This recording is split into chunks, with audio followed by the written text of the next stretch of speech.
తోటకూర కందిపప్పు ఫ్రై.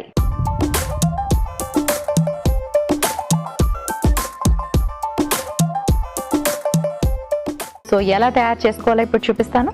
ముందుగా స్టవ్ ఆన్ చేసుకుందాం.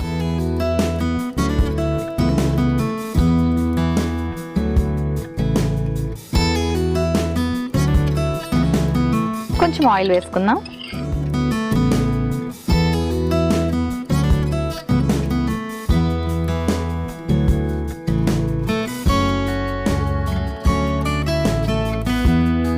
ఇందులో మనం పోపు వేసుకుంటున్నాం. పోపుకి కూడా జీలకర్ర, ఆవాలు. జీలకర్ర డైజెషన్కి హెల్ప్ చేస్తుంది. అండ్ ఇందులో పచ్చిశనగపప్పు, మినపప్పు. అగైన్ అందులో కూడా మనకి ప్రోటీన్ లభిస్తుంది.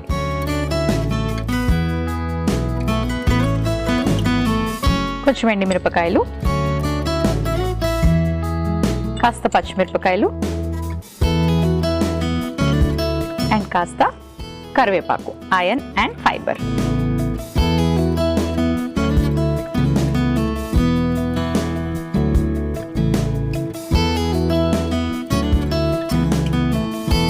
సో ఈ రెసిపీలోకి మనం తోటకూర యాడ్ చేసుకుంటున్నాం. ఆకుకూరలన్నిటిలోని ప్రోటీన్ ఉంటుంది.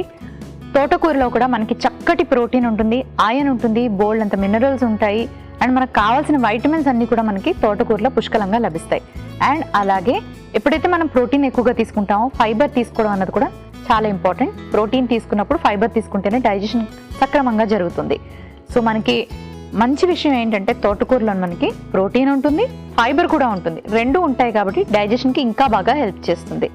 సో ఈ తోటకూరని మనం లైట్గా సాటే చేసుకుందాం. చాలామంది తోటకూరని డీప్ ఫ్రై చేసి రెసిపీస్ తయారు చేసుకుంటూ ఉంటారు. దానివల్ల అందులో ఉన్న న్యూట్రిషనల్ వాల్యూస్ అన్నీ పోతాయి. కాబట్టి అంత డీప్ ఫ్రైడ్ తోటకూరని తీసుకోవడం మంచిది కాదు. సో ఇప్పుడు మనం దాల్తోని తోటకూర ఫ్రై అనుకున్నాం, కానీ ఇది లైట్గా సాటే చేసుకోవడం మాత్రమే, డీప్ ఫ్రై కాదు. అండ్ తోటకూర కూడా కాడలతో వేసుకోండి. కాడల్లో మనకి ఇంకా చక్కటి ఫైబర్ అన్నది లభిస్తుంది. ఇప్పుడు చక్కగా సాటే చేసుకుందాం.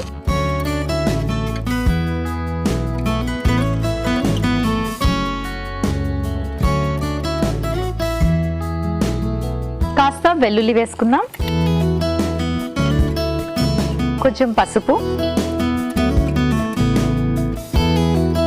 కాస్త కారం, కొంచెం ఉప్పు.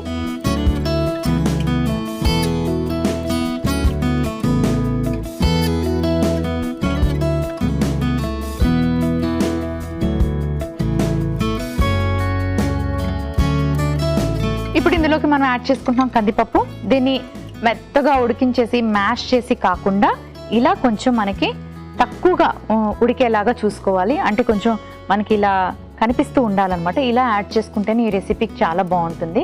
మ్యాష్ చేసిన కందిపప్పు కాకుండా అన్నమాట.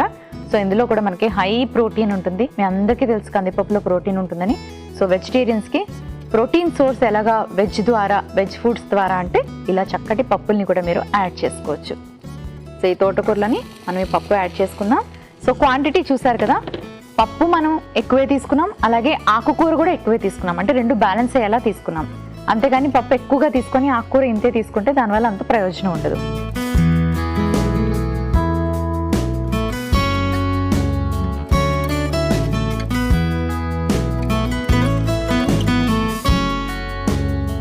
ఇప్పుడు ఇవి రెండింటిని కలిపి మనం కొంచెం కుక్ చేసుకుంటే బాగుంటుంది. కాస్త నీళ్లు పోసుకున్నాను. మూత పెట్టి ఒక 2 నిమిషాలు కుక్ చేసుకుందాం. కాస్త వెయిట్ చేయండి.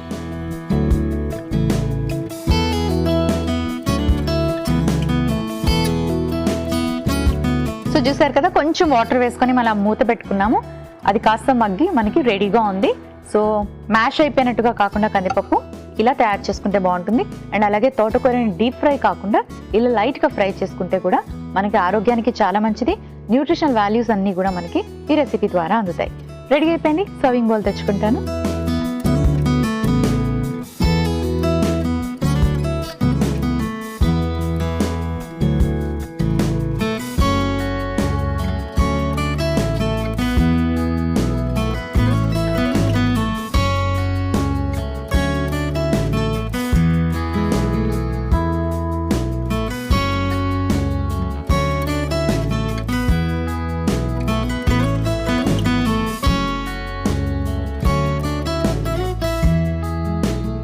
తోటకూర కందిపప్పు ఫ్రై రెడీ అయిపోయింది.